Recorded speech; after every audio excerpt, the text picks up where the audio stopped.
is Mari. I'm from Japan. Hi everyone, my name is Risa from Japan. Hello, my name is Luis and I'm from Brazil. Hi, my name is Adriana. I'm also from Brazil. Hello and welcome to ISSofBC. I'm Camilla and I'm an instructional coordinator here. ISSofBC helps not only immigrants but also international students, refugees, and Canadian citizens improve their English. We have morning, afternoon, evening, and Saturday courses, so you can tailor your schedule to do whatever you like while you're here. We have courses in General English, Intensive English, we have diploma courses including the Business Diploma and the TESOL Diploma, we have specialty courses in writing, pronunciation, grammar. Again, you can just choose what you like and fit it into your own schedule. You'll see a lot of clips on this video of teachers giving tips of what to do and how best to learn English in their particular area. I hope you enjoyed these tips and we look forward to seeing you in Vancouver. Why did you choose the ISS to study English? Some friends that studied here before told me about ISS that has a reasonable price to study and different kind of courses. So I took intensive English here after I took TOEFL, and then I'm taking business diploma program. It's a very it's a good school to study. We have different classes and a lot of different options to study here. First of all, I studied in a different school here in Vancouver. And for me, the difference between ISS and this other school, first of all, I can say about the price. The price here is much cheaper than the others in general. And also the second reason is, in other school I found a concentration of Brazilian people, more than, I don't know how many percent, but let's say about 20 or 30% of the school just speak Portuguese, and that's bad for me. I come here to learn another language. So I think here in ISS is more diversified about students for different countries. The school is very multinational. It's kind of difficult for us Japanese people to find the school which doesn't have lots of Japanese people. My opinion of this school, ISS, is I found that teachers are great, friendly, and experienced, and they have been helpful and friendly, of course, and good at explaining things. And they seems to have a good style of explaining that difficult point and then make sure everyone understands, which I like to study from all the teachers. So.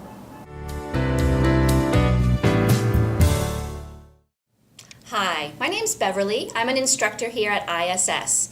Right now I'm teaching academic English. That's a course to prepare students for various academic tests. Maybe TOEFL, could be IELTS, maybe Cambridge. Anyway, the students are trying to improve their academic English knowledge. We study listening, speaking, reading, and essay writing. And today I wanted to give you a tip on speaking tests. All different exams out there have a speaking test component. And the questions sometimes might seem kind of simple, but your answer shouldn't be simple. You've got to give enough information in your answer and speak long enough. For example, we recently had a question, what leads to a long and healthy life? Simple answer might just be eat healthy food and exercise. But your answer is only maybe 5 seconds long. You've got to speak for 1.5 minutes, maybe 2 minutes. So you've got to think of more examples and details. Tell a story about that question. So I encourage students to develop their answer. Eat healthy, what does that mean? It means avoiding sugary foods, not going to Tim Hortons so much, maybe skipping the fast food restaurants, and choosing fresh fruits and vegetables more often. Maybe it also means don't go to restaurants so much. Buy your food and cook for yourself. That'll be more healthy food. And also with exercise, don't just say you should exercise, but give information. Don't take the bus. Use the walk to school if you can, or find some friends and just play volleyball or tennis somewhere. Try to be more active in your life. Give examples what it means to exercise or eat healthy. That'll expand your answer. It'll give you a chance to show off the language you know, what vocabulary you know, how you can give grammar structure and compare ideas and add extra information, and it shows off your skills to that examiner. And hopefully it'll be a good answer and you'll get a good score.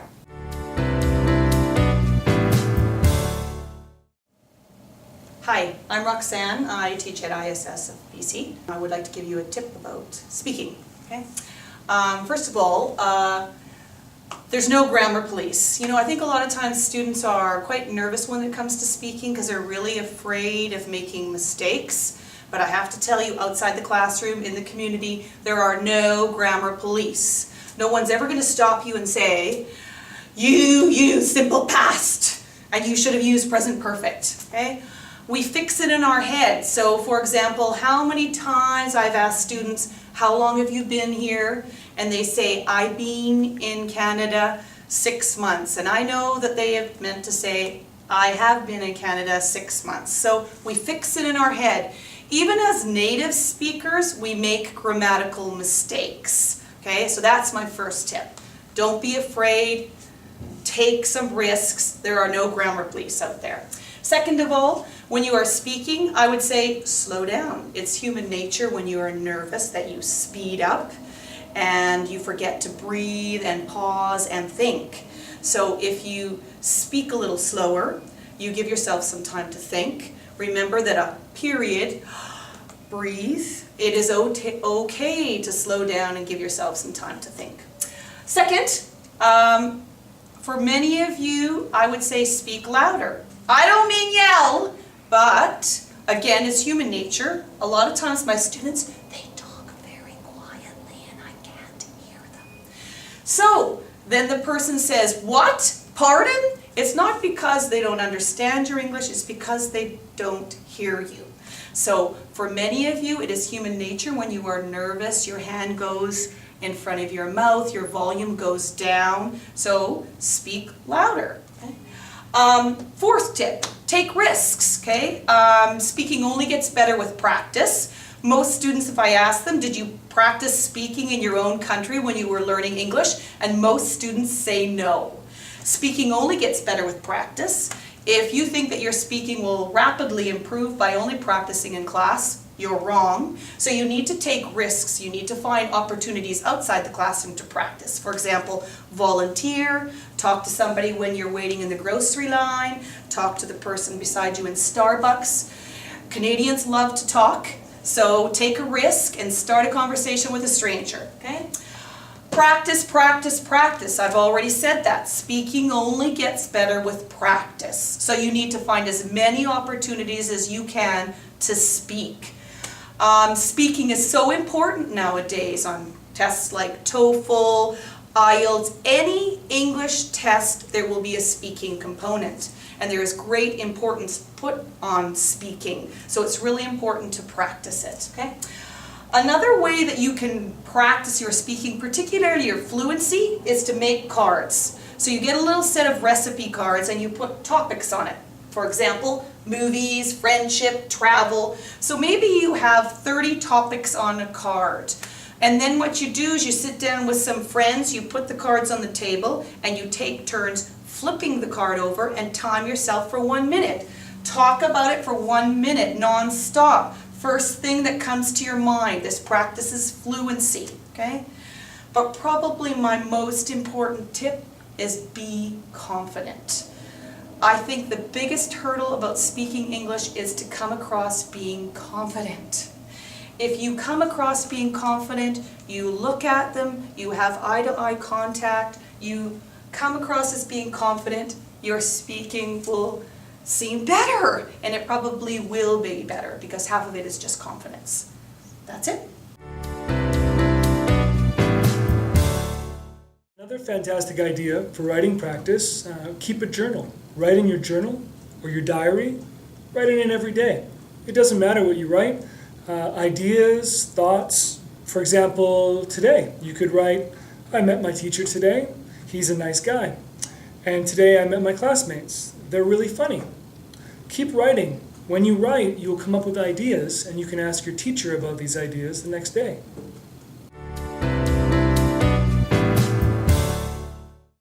Hi, I'm Sam. I'm a teacher at ISS Vancouver, and I'm going to be talking a little bit about reading skill and how to improve your reading skill. To improve your reading skill, it's very important to read a lot. My professor at university always said that you need to read at least about 30 minutes every day, minimum. And one of the best ways to make sure that you do a lot of reading is to choose the right book. The first thing in choosing a right book is making sure that you choose a book that's interesting. If you choose a book that's boring or that you're not interested, it's not very likely that you're going to finish the book, which is pretty important. The next thing that you want to do is choosing the right level book. So if you choose a book that's too difficult, once again, you probably won't finish. So one way that you can choose the right level book is just to open the book to any page and scan the page for any words that you don't know. If there are more than 5 words that you don't understand, probably this book is too difficult for you. Now the second thing that you want to do is think about why you're reading, the purpose for reading. First of all, I always recommend reading for gist. Gist means for the general idea of the book, not for details. So if you don't understand 100% of the book, that's normal and that's good. You want to just make sure that you understand the main ideas of the book. Second thing is reading for detail. Detail is sometimes important, and if you don't understand a detail, the best way is to sometimes read a book with a friend. So choosing a book together and both reading a book at the same time and then going over the material that you've read that day. So I hope this helps you, and if you have any questions, feel free to stop by ISS and come and see me. Hi, I'm Jennifer. I'm the Focus on Grammar and What's on TV teacher, and today I'm just going to give you a couple of tips in general about how to learn English in a fun and an effective way. And of course, a lot of students should start by getting themselves a good English to English grammar book. What I recommend is to go to the bookstore and look through them and see which one that you have, that you find the easiest for your level. Okay, but I recommend it should be English and not written from your own language. That's the same with a textbook. It's best if you have an English to English textbook and dictionary. That's what I recommend. But today, I'd really like to focus on something different that you might not have tried before, and that's to try learning grammar through other things such as music, TV, and movies. What I like to do is pick one episode and just one scene in the episode. And I watch it the first time with no subtitles at all. Just see how much you're listening, how much you get from the first listening. Secondly, you might want to watch it with your own subtitles from your own language, just to get the meaning. However, what you should do for grammar maybe is watch it with English subtitles, because you've heard it and now you're going to read and listen at the same time. That is really good for picking up on things such as prepositions and for other things such as articles. And the. A lot of my students have problems with prepositions and articles, and watching TV and watching an episode does help. However, you should watch it with the English subtitles, because you will not hear everything we say because we say it so quickly. I'll give you an example. In this sentence, I want to go to the store is lovely, but Canadians do not pronounce it that way. I'd say, I want to go to the store. And you have to be able to hear all those little words, because when you hear them, then you will probably use them more correctly. So when you're watching the show and you're reading the subtitles, and you should practice it again and again and repeat it after the actors. I want to go to the store. I want to go to the store. Just try it with my lovely Canadian accent. Just try, I want to go to the store. And when you get used to that, then you'll all of a sudden hear things that you never could hear before, and it might make you think twice when you are doing grammar. It is a fun, easy way of learning. It's also a natural way, especially if you're not in an English-speaking country. Just please make sure you get an official DVD that officially has the right type of subtitles, not pirated copies where other people might have written in the subtitles. It's very important that you get a native speaker who writes them. Remember, English is very difficult and complex. It's something you have to learn step by step, and I always tell my students, every day just breathe in, breathe out, stay calm, and enjoy the process of learning. And I'm sure that you'll have more fun if you do it through movies and songs and TV. Anyway, I hope to see you at ISS. Have a great day. Hi, I'm Sean, and I'm a teacher here at ISS. I teach the Advanced TOEFL Preparation course. Today, I'd like to talk to you about the TOEFL independent speaking tasks and how to prepare and organize yourself. The first question on the TOEFL speaking task is always a description question. The second is a choice, where they ask you to choose between two opposites. Which one would you choose and why? Now, during the TOEFL, when you get this question, your time is 15 seconds to prepare. Very short. You must use your time wisely. How to do that? It's a very short time. How can we make use of 15 seconds? You must stay organized. Very important in the TOEFL test. Before you start answering the question, it's really important to choose a strategy beforehand so that you're ready for the question.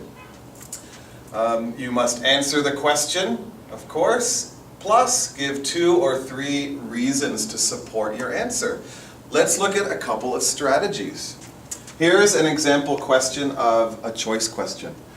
Would you like to live in a small town or a big city? So your job is to choose small town or big city. Now, this is what I always tell my students. Use something visual. Do not write sentences, only keywords. So, small town, that's where I would prefer to live. The pollution is less, just using one key word. It's a good place to build community, and it's much quieter. Now, using this short outline, which I can create in 10 or 15 seconds, I can then expand into my 45-second response. So this nice shape here is really, really nice and simple to use. Another strategy you can use is the circle shape, which is kind of the thought web. So you have your answer in the center, and then your 2 or 3 reasons on the outside. This you can then expand into 45 seconds. And then finally, the simple list. This is for the more organized traditional mind. So here's my answer: small, quiet, community, and pollution. So there you go. Some strategies to help you with your independent speaking task. I hope it helped. What do you guys think about business diploma program? It's important because you get prepared for the market here in Canada. And if you didn't study business in your country, it's also interesting because you get like the concept about basic stuffs. This is really professional, and I believe it would be very helpful for my future career. It's really nice because you get prepared for the market in Canada. You really know how to do a cover letter, a resume, those kind of things that you don't have any clue how to do. So I think it's really interesting program. Before I started this course, a business diploma program, I wasn't so interested in business. I thought I didn't need to learn any business. But since I have begun studying business course, I found that it to be interested and helpful. And I also see it's how learning about business writing and speaking also it's benefit to improving my English skill too. So I think it's great.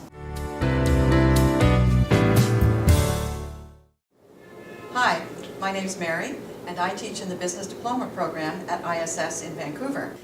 In that program, we teach you a number of things that are useful for the job market. One of them specifically is how to write resumes. But I'm going to give you a hot tip on the differences between the way we do resumes in Canada and the way you do them in your country of origin. So for example, we do not put age, gender, or marital status information in our resumes. We also do not put family background, we do not attach references, and we do not attach pictures. So that's your hot tip for the day. I want to talk to you about the Study and Work Diploma. This diploma program will allow you to both study and work for pay while you are in Canada. You get both a study and a work visa while you're in this program. You spend the first half of your time studying, including bringing your English up to a good level and taking our business diploma program so that you have an English resume and interview skills. And then you work for the second part of your program in Vancouver for an employer that you choose. This is a very good program for being able to have Canadian work experience that you can show to future employers either in Canada or in your home country. Now, while you're in this program, you will have a variety of excellent teachers here at ISS, and the best tip I can give you for getting the most out of your program is to ask your teachers a lot of questions. The more questions you ask, the better. How is this different from that? Could you give me an example? When do I use this word? If you constantly think, what can I ask my teacher? You're going to learn much more in the classes because the teacher doesn't always know what question is in your mind. The other students will even thank you, and their questions will help you as well. Have a great time while you're studying here at ISS.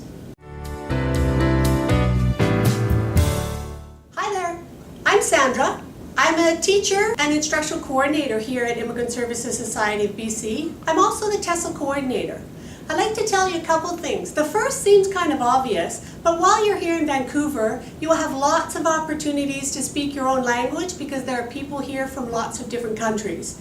But I'd like to tell you, speak English. It's a really great opportunity to speak English while you're here, and lots of people speak it. So do speak English while you're here in Vancouver. The second thing is, don't try to learn too much vocabulary each day. Try to learn maybe 3 words a day and learn the words well. Then you won't get frustrated and it will really help your English to improve. Have a great time while you're here in Vancouver.